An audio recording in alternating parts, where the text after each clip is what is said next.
Hey guys, welcome back to my channel बायोसिन। आज हम लोग पढ़ेंगे बीएससी पेपर 1 का topic sugar industry. Sugar cane का कल्टीवेशन हमने पहले वीडियो में पढ़ा था, जो कि हमारे चैनल पे पड़ा हुआ है। तो अगर आप लोगों ने नहीं देखा है तो आप लोग जाके देख सकते हैं। आज हम इस वीडियो में पढ़ेंगे कि उस शुगर केन से हम शुगर कैसे बना सकते हैं। ठीक है, तो ये एक प्रोसेस मैंने लिखी है शॉर्ट में, इसको मैं समझाऊंगी हिंदी में। तो आप लोगों को अगर समझ में आए तो प्लीज़ लाइक कीजिएगा। देखिए, सबसे पहले जो केन्स होते हैं, यानी कि जो गन्ने होते हैं, शुगर केन, वो जो होते हैं वो पहले मतलब जो मील वगैरह होती है वहाँ पे लाए जाते हैं। तो और फिर उनको क्रशर के थ्रू एक क्रश, यानी कि मतलब उनको टुकड़ों में बांटा जाता है। जैसे कि ये कोई शुगर केन है तो इसको टुकड़ों में काट दिया जाता है कि बहुत सारे इसके पीसेस कर दिए गए। सबसे पहला स्टेप यही होता है कि जो केन्स होते हैं उसको पीसेस में कर दिया जाता है, स्मॉल पीसेस में कट कर दिया जाता है। ठीक, जब ये स्मॉल पीसेस में कट हो जाते हैं फिर इनको 3 सेट्स ऑफ रोलर, यानी कि आप लोग ने देखा होगा कि जब हम लोग गन्ने का रस पीने जाते हैं, जो मतलब स्टॉल्स लगाते हैं रोड पे, तो वहाँ पे भी वो रोलर ही होता है एक तरह से।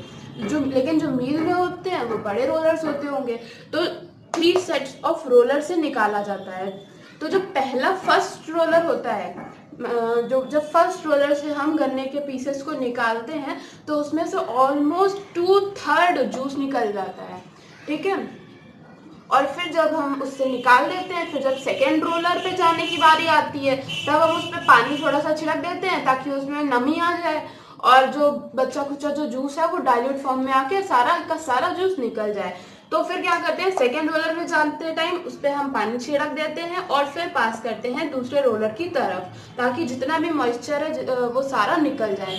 और अब पहला में गया, फिर दूसरे में गया, तो अब दूसरे के बाद जो है शुगर केन में ज़्यादा जूस बचता नहीं है दूसरे रोलर से पास होने के बाद।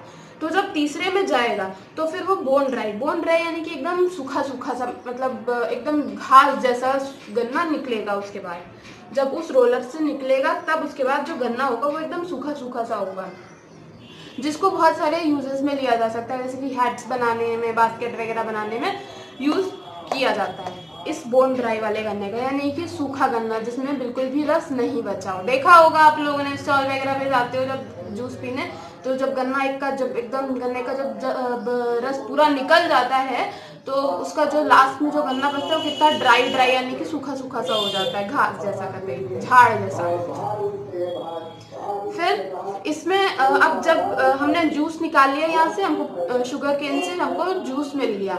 अब उस जूस में इम्प्योरिटीज भी होंगी भाई, क्योंकि वहां पे कोई फिल्टर करने के लिए तो बैठा नहीं है, तो उसमें इम्प्योरिटीज होंगी। इम्प्योरिटीज क्या क्या होंगी, डर्ट यानी कि गंदगी हो सकती है कोई, या फिर गन्ने के जो हमने पीसेस किए थे छोटे छोटे, तो उनमें से ही कोई रेशा वेशा हो सकता है उस जूस के अंदर प्रेजेंट हो, और होता भी है।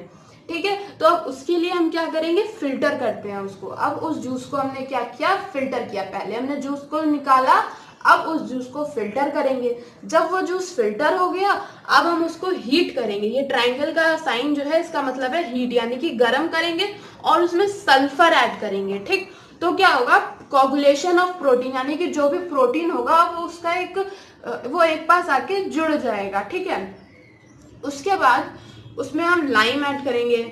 ये नाम है, आपको याद करने पड़ेंगे। उसमें फिर हम लाइम ऐड करेंगे, जिसकी वजह से क्या होगा, जो भी जूस में एसिड प्रेजेंट होगा थोड़ा बहुत, वो न्यूट्रलाइज हो जाएगा, यानी कि खत्म हो जाएगा, न्यूट्रल हो जाएगा, और कन्वर्जन हो जाएगा सक्रोज का किसमें, शुगर में। जो सक्रोज प्रेजेंट होता है सबको पता होगा, वो शुगर में चेंज हो जाएगा। तो यहाँ तक आई थिंक समझ में आया आप लोगों को। फिर उसके बाद, और ये जो प्रोसेस होती है इसमें हम कार्बन डाइऑक्साइड रेगुलरली पास करते हैं, लगातार इसको पास करना होता है। ठीक है, ये पॉइंट मेन है। और अब क्या होगा, अब हमको एक क्लियर डार्क कलर्ड सब्सटेंस मिल गया। क्लियर मतलब जिसमें इम्प्योरिटीज नहीं होंगी, इसलिए क्लियर और डार्क कलर्ड हमको एक जूस मिल गया। इतना समझ में आया। अब वो लेस शुगर में कन्वर्ट हो गया तो ऑब्वियसली उसमें छोटे छोटे क्रिस्टल्स प्रेजेंट होंगे।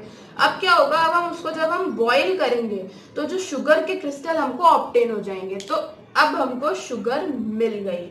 और ये जो पूरा प्रोसेस, ये जो फिल्ट्रेशन के बाद जो पूरा प्रोसेस है, ये ओपन केटल यानी कि खुले जार में किया जाता है। ठीक है, तो ये था हमारा शुगर केन से जूस निकालना और फिर उस जूस से शुगर को बनाना। ठीक, इतना समझ में आया। अब वो जो शुगर होगी उसको हमें प्योर करना पड़ेगा, वो सॉरी हाँ प्योर करना पड़ेगा। प्योर करने के लिए एक प्रोसेस होती है रिफाइनिंग। हाँ, तो अब हमने जो शुगर ऑब्टेन की थी एक प्रोसेस के थ्रू, अब उसकी हम रिफाइनिंग करते हैं, यानी कि उसको अब वो भी तो गंदी होगी, उसका कलर भी गंदा होगा, तो अब हमें एकदम वाइट शुगर चाहिए। तो उसके लिए भी एक प्रोसेस होती है, छोटी सी होती बड़ी सी है, बट मैंने छोटी सी लिखी, जो इम्पोर्टेंट है बस उतना पढ़ो, फालतू में घूमने की जरूरत नहीं है इधर उधर।